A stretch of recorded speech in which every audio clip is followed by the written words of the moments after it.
Hola, hola. It's your girl Erica from America. Welcome to the Confidence Chronicles podcast. This podcast is all about helping you stand in who you are. Stop giving a fuck what people think about you. Start standing as your fully expressed self. As you are, queen, as is. There is no filter needed. You are fucking awesome. And I am here to remind you, I'm a confidence coach, a business mentor, a speaker, an author, and I am obsessed with women standing up, showing up, and creating their confidence. And I cannot wait to dig into today's episode with you.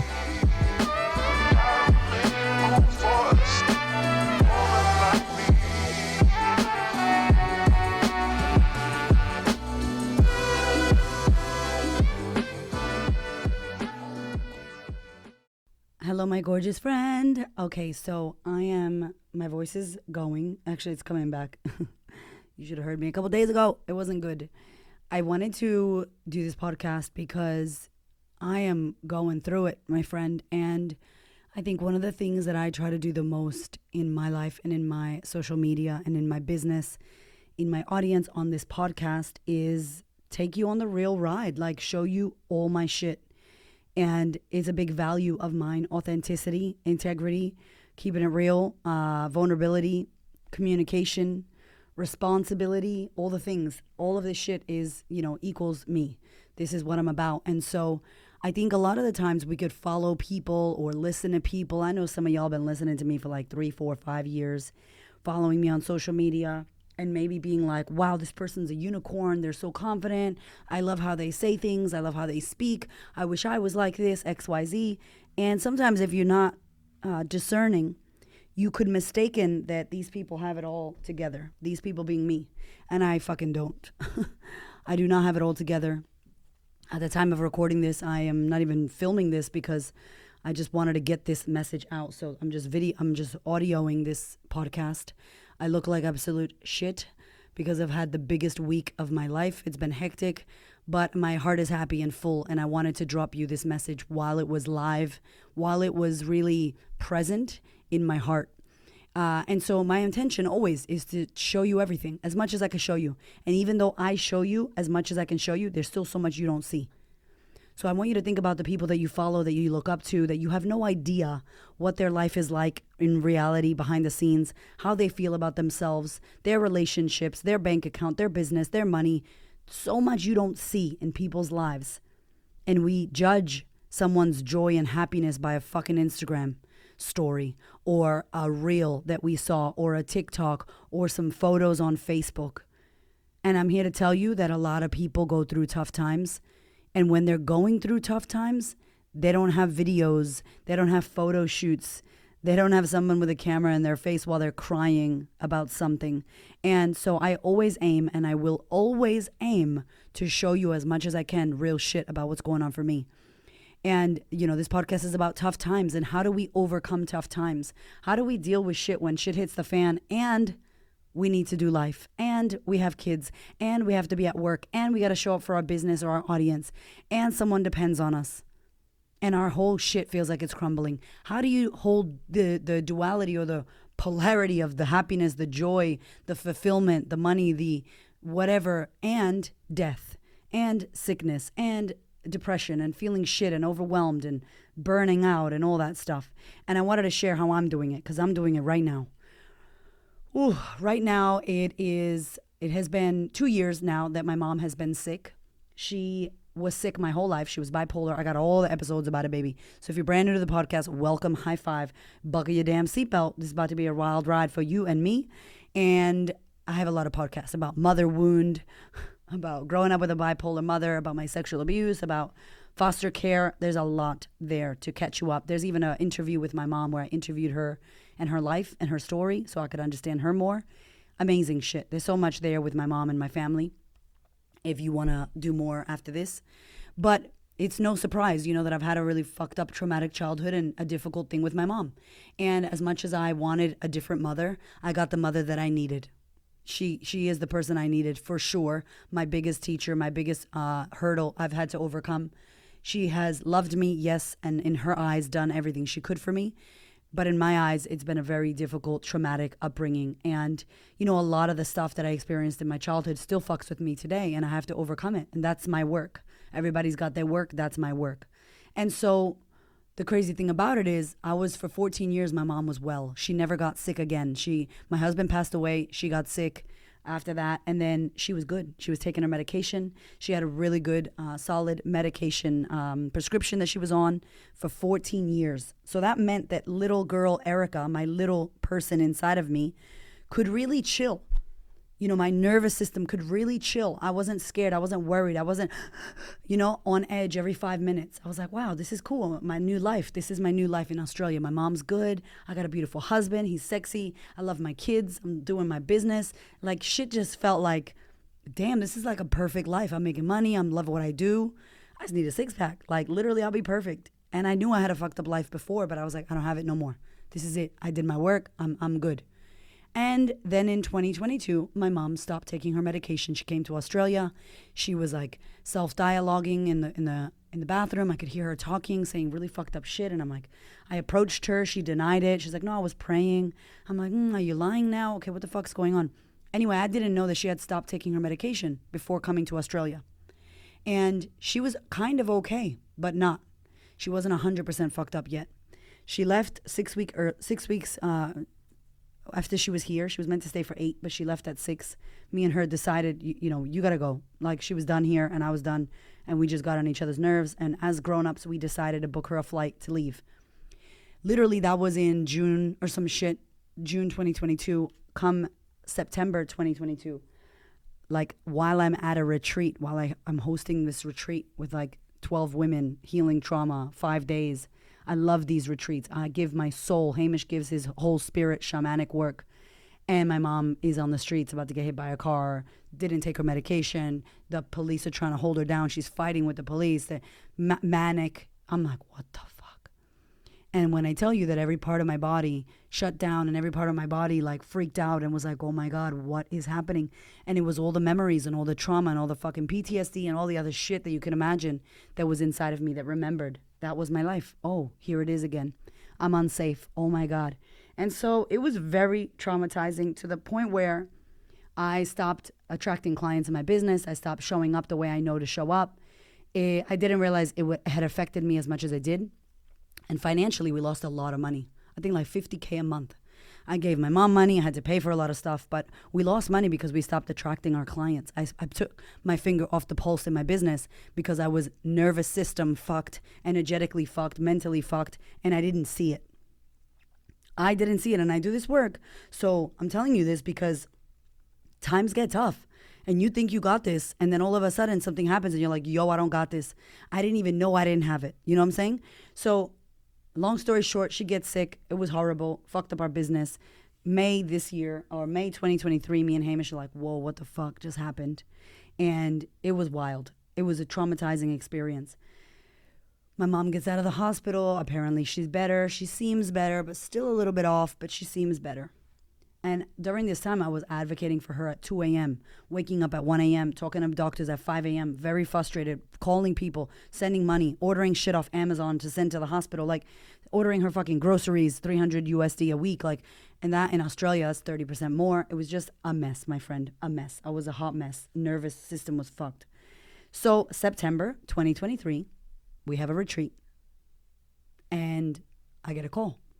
And mom's sick again. And I'm like, this is 12 months later. Literally, happy anniversary again. And I'm like, oh my God, is this a thing now? Like, is this going to be like my childhood where she's going to be getting sick every year? Because in my childhood, she got sick twice a year. Once to twice a year. Manic, bipolar, hospitals, foster care, physically abused me, go to the foster home, police would come, arrest all of us. It was a hot mess. Just dramatic as fuck. And obviously, I'm done with that. I got kids of my own. I don't want to deal with that. So I'm in Australia. She's in America. As far away as possible as I can move. And so the crazy thing is that this is what happens. She gets sick again and it all comes back. But I said, I'm not going to do it how I did it last year. I'm not willing to lose myself during this process. So what happens? What happens is that I decide to do it differently. I try to keep myself distant but still involved. And long story short, she basically had to go back to the hospital, go through that whole thing again. They let her out. She wasn't on the right medication. They had her on some crazy shit. Like, she's bipolar. She can't take lithium. They had her on like Ritalin. She's never been on that before. And I just wasn't convinced, but I had to wash my hands of it. I said, look, I can only do what I could do. You decided consciously to stop taking your medication. That's a choice you made, knowing that it was going to impact all of us, including my children, my clients, my life, my relationship. No care in the world. You do you. Thanks a lot. So I had to, boundary up. And I say this to you a lot. If you listen to my podcast, boundary up. You got to do, I have a podcast about how to deal with toxic family members. I talk a lot about communication. Let me tell you, baby, it's not easy. I'm telling you to do it because I'm also fucking doing it. And it's very hard. So I get it, right? So I'm telling you all this to tell you the fact that she's got this thing now where she's sick. She's not well. She's like, they have dementia. She recently had a seizure in the hospital. Her heart is enlarged. We're on some new territory shit. And I'm in the middle of my biggest year ever. I am rehearsing and preparing for my TEDx talk. I have to write 70,000 words, which is like 420 pages of a book for my book that's coming out next year. I'm doing a book with Penguin. If I haven't told you already, it's so fucking exciting. My second book. I'm so excited about it, but that's a lot of writing, 70,000 words. I got to give an outline. I have about 14 speaking engagements between fucking January to April or May that are already booked that I have to write and prepare. And then I got a 6-year-old and an 8-year-old and a husband that me and him want to have a beautiful relationship. 250 clients in my program, my staff, my team members. It's a lot. And so how can we navigate the difficulties that life is going to throw at us and not lose ourselves in the process? How do you move through tough shit and not lose yourself? How do you move through tough shit and not go, oh my God, I can't do this, have a nervous breakdown yourself or overwhelm and burn out yourself? Well, luckily for you, that's what I've been doing. And I wanted to tell you about this because maybe for you, you got some difficult shit that's around the corner. And maybe it's all good right now, but around the corner is some hardship, is some adversity that's coming, a challenge. Or you're listening to me and you're in a challenge right now. Shit is hard for you right now, and you have to juggle all the things I just said. Maybe for you it's work. Maybe for you it's education. You're at school. Maybe you got kids. Maybe you're dating and you're trying to also have a career. I don't know. It doesn't have to be my crazy story about my mom. But whatever it is for you, here's what I know. You can do the difficult thing, and you don't have to lose yourself in the process. But there are specific things that you need to make sure that you are doing in order to hold yourself to that place where you don't lose who you are in the midst of difficulty. The first and foremost thing you need to do is have a practice of self-work. If you do not have an incredible, not an okay, an incredible therapist, an incredible life coach, an incredible community, spiritual healer, mentor, somebody who you can be with and call upon, who can hold you to your greatness, who can hold space for you when your life gets hard and remind you of who the fuck you are. Okay, my love, if you're enjoying this podcast, I want to invite you to check out the Sistahood. What is the Sistahood? It is my year-long coaching program where I will coach you live so that you can actually take everything you're learning on this podcast and put it into practice in your life so that you can actually get results in your life. You can be supported. You can be coached. You can stand up, show up, speak up, and create everything you desire in your life. If you want to overcome imposter syndrome, if you want to start creating more confidence, if you want to learn how to manage your thoughts so that you feel better and take better action so that you can get what you desire in your life, you need to join me inside of the Sistahood. It is 12 months of live coaching, and you're surrounded by a community of incredible women who are also doing the work. So head to the link in the show notes or click on thequeenofconfidence.com, click on Sistahood, and I will see you in there. Okay, back to the episode.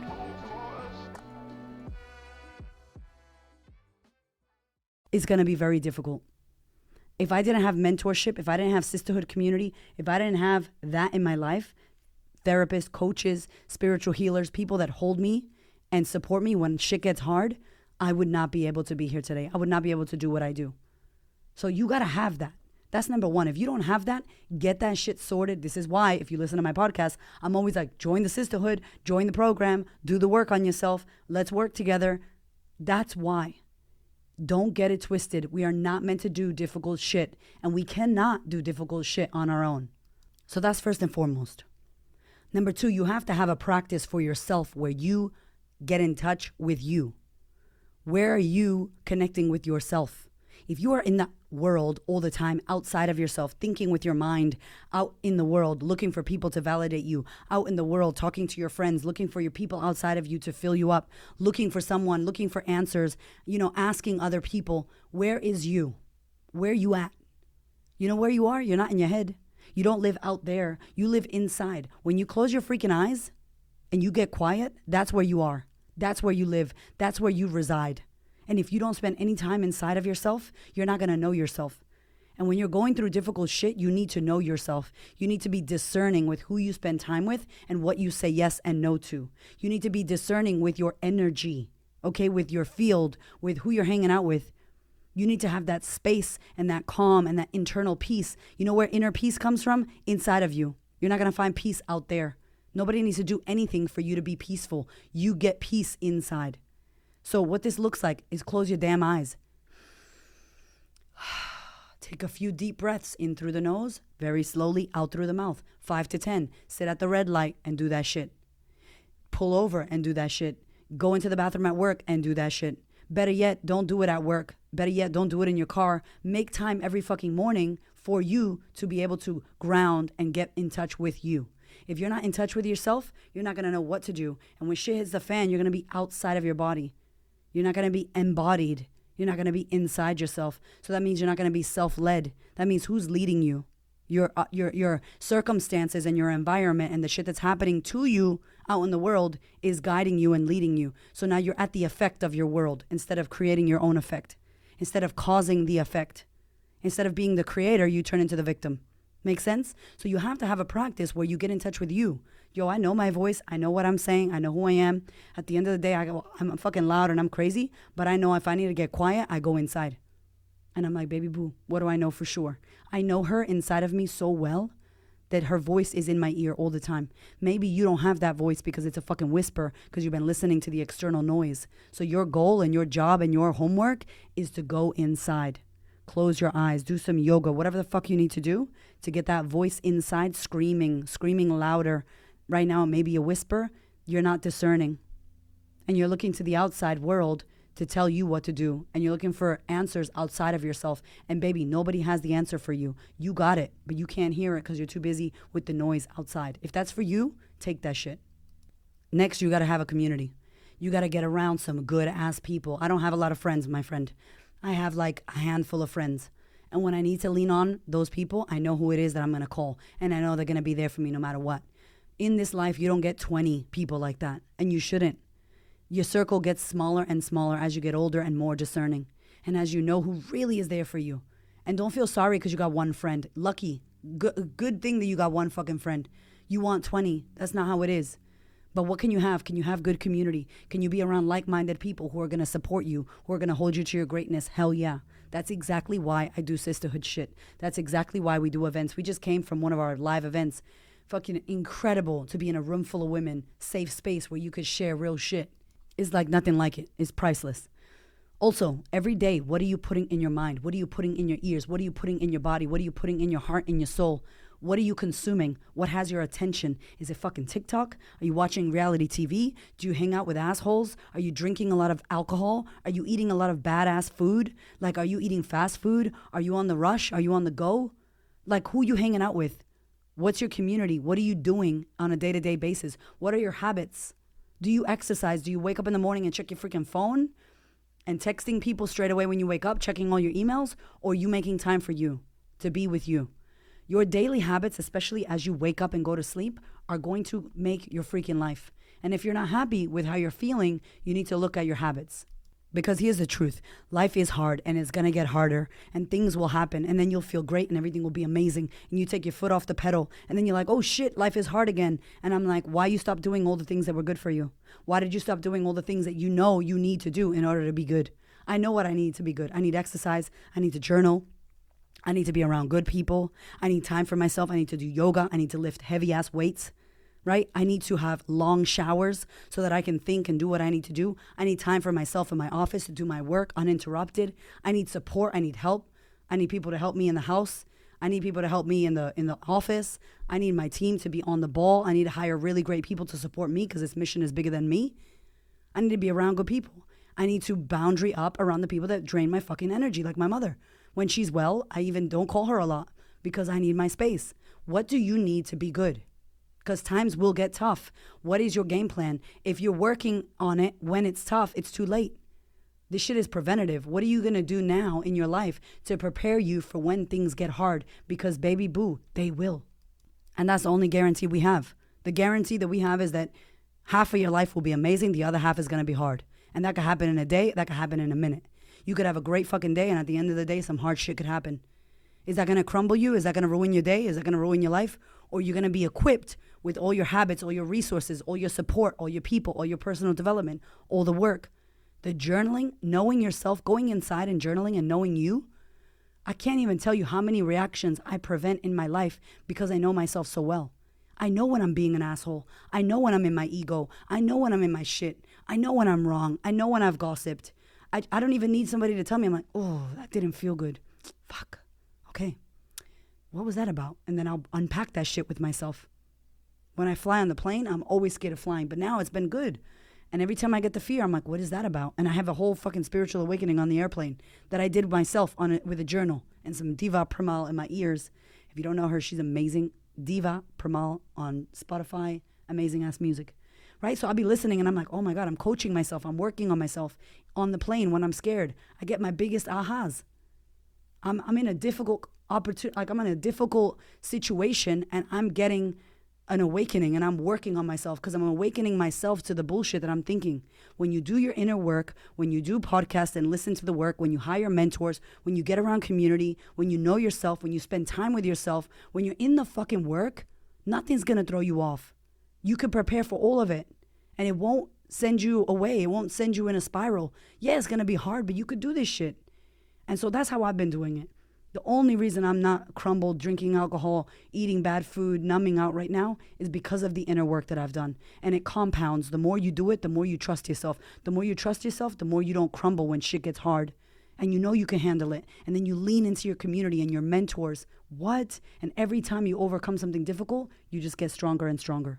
So here's my invitation and my question to you. Where's your community at? Where's your mentorship at? Where are your habits at? Where your day-to-day works at? Are you saying you're doing the work because you listen to podcasts? Because that's not the work. The work is after you listen to the podcast. The work is when somebody cuts you off. The work is when somebody breaks your boundaries. The work is when your kid screams at you and slams the fucking door in your face. The work is when you get hit in the face with life's shit. That's the work. What do you do then? What's your reaction? Who do you become? How do you act? That right there is what you got to work on. So as always, I want to invite you, stop fucking around. Do the work on yourself. Make it happen. A podcast isn't going to fix it. Reading a book a week is not going to fix it. Watching YouTube videos is not going to work it. It happens with you, with your time, with your commitment, with your investment, not only of money and investing in yourself, but investing in time, spending time with you. You will be able to overcome hard shit. How do we know? Because you already have, babe. You already have. Have a look at your life. You already overcame all of that hard shit. So you have it in you. Now we need to pull out the steps as to how you did it so that you can continue to strengthen that. Okay? I love you so damn much. If you're going through it right now, keep going. You're going to get to the other side. I love you deeply. I hope you have the best week, and I'll see you next week. Also, share this episode with somebody who needs it. If you know somebody's going through a hard time, send this episode to them, okay? I love your face. Have a beautiful week.